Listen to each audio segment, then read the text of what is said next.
Good afternoon, children. Today, let me start with the other half of the story, The Indigo from General English.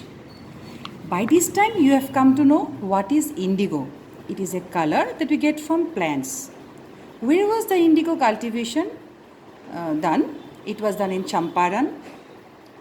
Then you have come to know what was the ancient agreement in between the British landlords and the sharecroppers of Champaran. This particular condition is beautifully given in page number 49 of my text. You can see in the very first paragraph what is given. Most of the arable land in Champaran, arable means fertile land, in Champaran district, it was divided into big areas, large estates. And it was who was the owner? Englishmen were the owner. And who were the workers there? Indians were the workers. What was the condition of working? Indians will work. What they will work? They will cultivate indigo, and after the harvest, whatever indigo they have cultivated, they will return it to the British landlord itself. How much? 15% of their holdings with indigo they have to cultivate and then surrender the entire indigo harvest as rent. And it was a long-term contract. And this was going on, but it so happened that Germany had developed synthetic indigo. And when Germans developed synthetic indigo, synthetic means chemical, and it is less laborious and more income is there with less labor and money. So the British thought that they will do business with this synthetic indigo. As such, they call the Indian tenants, Indian sharecroppers, they call them and said, from now onwards, you don't have to do indigo cultivation. We are making you all free from this forced cultivation. But one thing is there. What is there? This is the twist of the story, you see. For being released from the 15% arrangement, you have to give us a compensation. Children, when compensation is given, compensation means you do something, you have to repay for it. Now, they do not require natural indigo because synthetic indigo is in the market. Still, they do not require, still they are saying that you farmers don't have to plant indigo anymore, but for this you have to pay us. Only then we will make you all free. Peasants were very happy at this prospect because they were illiterate, they were simple-minded, they did not understand the situation. Some readily said, okay, and they repaid the money, they paid the money, they gave the compensation. Gradually, some were a little cunning enough, they could see the situation, they could understand the situation, they came to know about Germany's synthetic indigo also, and they did not pay. Those who paid, when they came to know about Germany's synthetic indigo, they again came back to the British landlords and said that this is very foul you have done with us. You have to give us the money back to us what we have paid you. British tried to control the situation forcibly. As such, the farmers of Champaran, what they did, children? They went to the lawyers of Muzaffarpur and filed a case against the British landlords. Lawyers were not willing to take up the case. Lawyers said the Indian farmers that against whom you are filing a case? They are much more prominent, more powerful than you all. So, not possible. You will give up this case. Whatever the British says, it is okay. This one. And second thing what they said? They said that if you want us to fight the case for you all, you have to give us a huge payment for it. You have to give a very huge fees.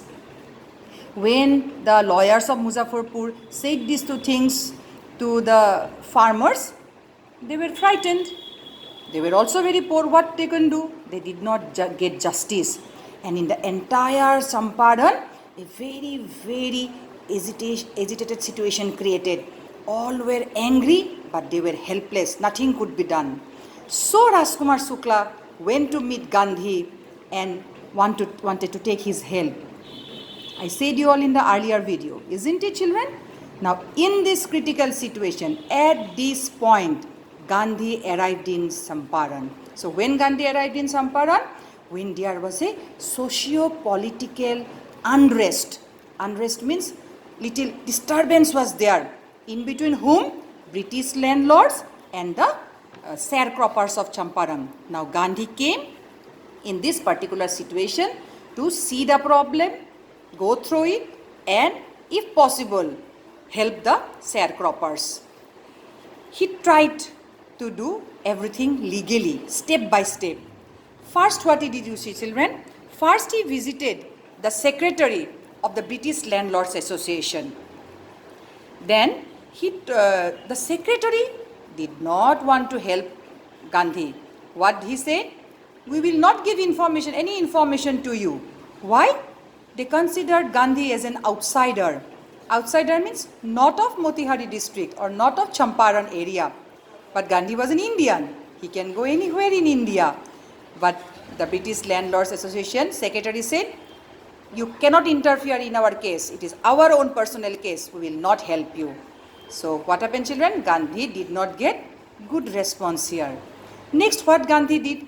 Next, Gandhi, what he did? He made the British official commissioner of the Tirhat division. Champaran was under this division. What division? Tirhat division. The commissioner also did not help Gandhi. What was his response? Let us see. He proceeded to bully me. Bully me means forcive, means imposing. What he forcibly imposed? He threatened, he scolded, or he means terrified Gandhi and said that you have to leave Tirhat division immediately. You are no one to interfere in our case. These two persons did not help Gandhi at all, but Gandhi did not leave Tirhat division. Instead, what he did, do you know, children? He proceeded to Motihari, the capital of Champaran. You will get one more question, that Gandhi proceeded to Motihari, which was the capital of Champaran. Why he went to Motihari? He thought that he will stay at Motihari and use that place as his headquarters. From there, he will undergo his investigation. What investigation?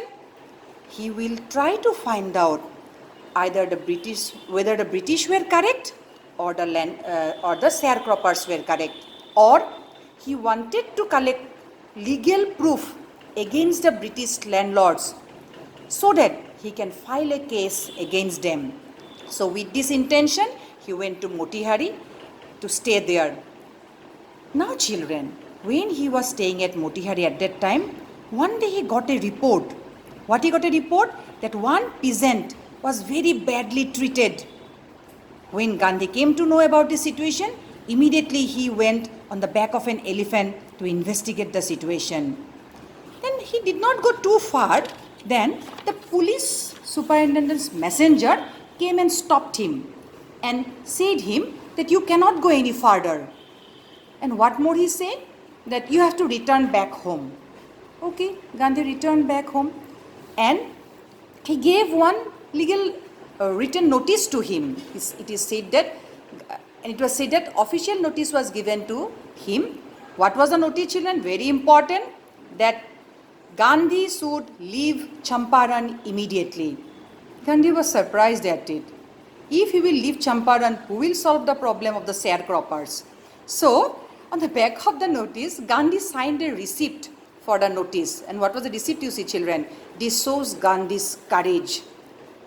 Gandhi signed a notice that he would disobey the order. What order? To leave Champaran. Who gave the order? It came from the superintendent's office. After that, as a result, order was from British. They were the authority, and Gandhi said that he will not obey it. As such, for disobeying the British authority, Gandhi received a summons. He was asked. What he was asked to do? He was asked to appear in the court the next day. He has to appear in front of the court. That means he had to undergo a trial. He had to say legally. He had to prove his innocence. He had to say why he did not obey the British authority. And after that, children, the actual role play of Gandhi will start.